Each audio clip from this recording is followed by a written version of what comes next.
Zombie games have always been an intriguing genre, but many of them tend to feel quite repetitive. While there have been a few unique games, none have hit the mark for me quite like Dying Light. I had an absolute blast playing it, and I genuinely believe it might just be one of the best zombie games out there. Want to know why? Well, let me explain. Firstly, I don't think I would have enjoyed the game as much without the freedom of the world. Nearly every building can be entered, and they're packed with loot.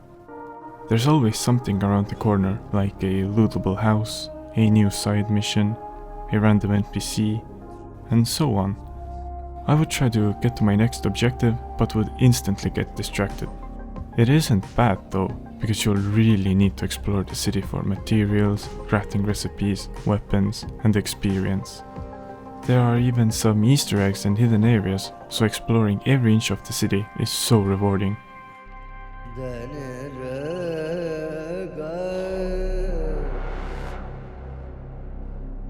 Thanks to the movement, my constant sidetracking wouldn't hinder my overall progress all that much, because traversing was swift and smooth.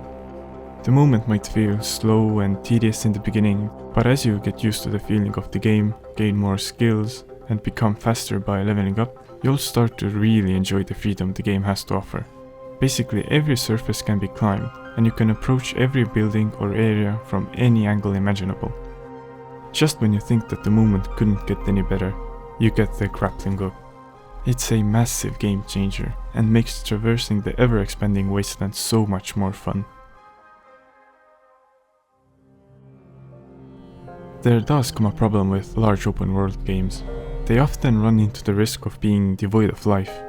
Fortunately, Dying Light is full of NPCs who fill that void.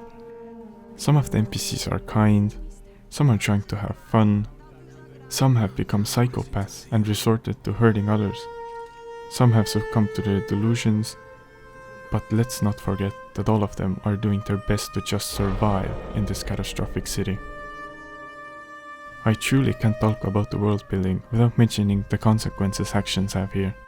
You might help someone fill their purpose, but it can ultimately end in their death. You might see someone from a completely new perspective after having done some other quests. There are recurring characters who have gone through a lot, and sometimes I was surprised to see how it was all connected. You may also come across random NPCs who reflect on the state of the world and reveal new sides to important characters you might have never thought of.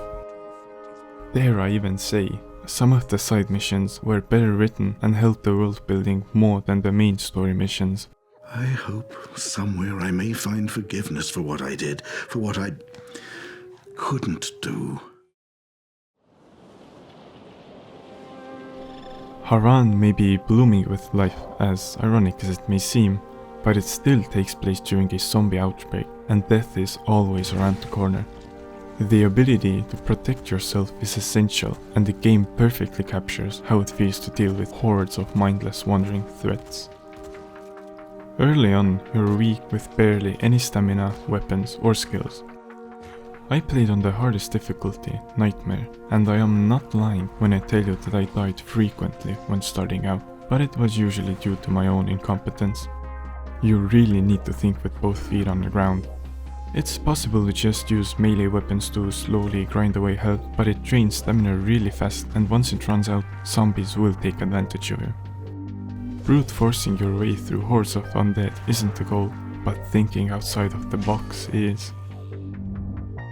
Spikes, explosive barrels, poison pools, and so many other traps are scattered everywhere around the world. Enemies die instantly when they come into contact with them, so you should try to take advantage of not only that, but also the environment.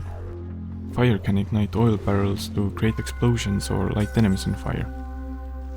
Water conducts electricity, creating a chain reaction and stunning anyone daring to stand near it. Toxic poisons enemies, making them vomit and die. It's entirely up to you what you want to use. Firearms are a double-edged sword. On one hand, you can easily shoot from a safe distance and kill foes quickly, but on the other hand, it creates a lot of sound. Loud noises attract faster, smarter, more resilient virals, That's why silent melee kills are preferable when trying to clear out an area whilst trying to avoid unwanted attention, but knowing exactly what to use and when comes a long way. Experimentation is key. The terrain is your playground, and the zombies are your toys. The crafting system, or blueprints as the game calls it, complements the combat perfectly. It's possible to create boosters, medkits, throwable weapons, and upgrade weapons. It truly brings out the necessity to find materials scattered across the city, so you probably understand why frequent material gathering detours help with survival. Although crafting does get annoying when trying to make items in large quantities because there's a short animation and it slows down the pace of the game. But it is what it is.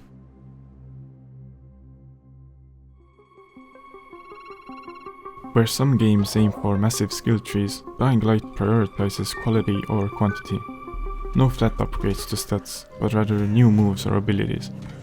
It was refreshing how every skill tree has independent experience, so you don't have to worry about spreading your levels evenly across all trees. Survivor XP can be increased by doing quests, helping other humans, participating in challenges, surviving through the night, and delivering jobs to quartermasters. Agility XP is acquired by using its special moves and skills, or doing parkour and race challenges.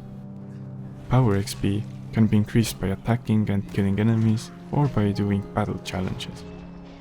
The good thing about this dynamic XP system is you don't really have to grind levels if you don't want to. It's entirely possible to play the game normally and level up by wandering around. Although farming zombies and going through small detours to complete side missions is really fun.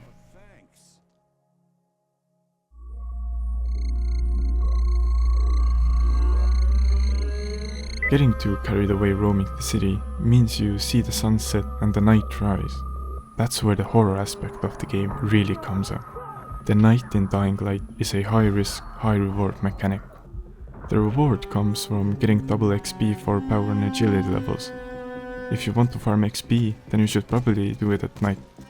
But there's a dangerous catch.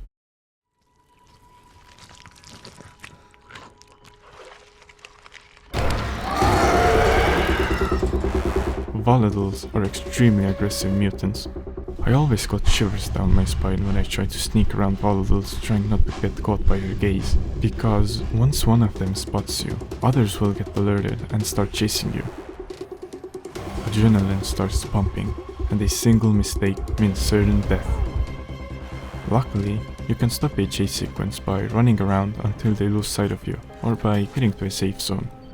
But I mean, if you're strong and brave enough, you could definitely farm them if you so desire.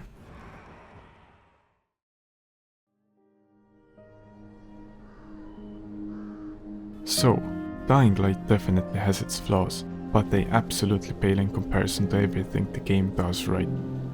It's not just one of the best zombie games on the market, but also one hell of a fun game in general. If you haven't played it yet, you're missing out on an unforgettable experience.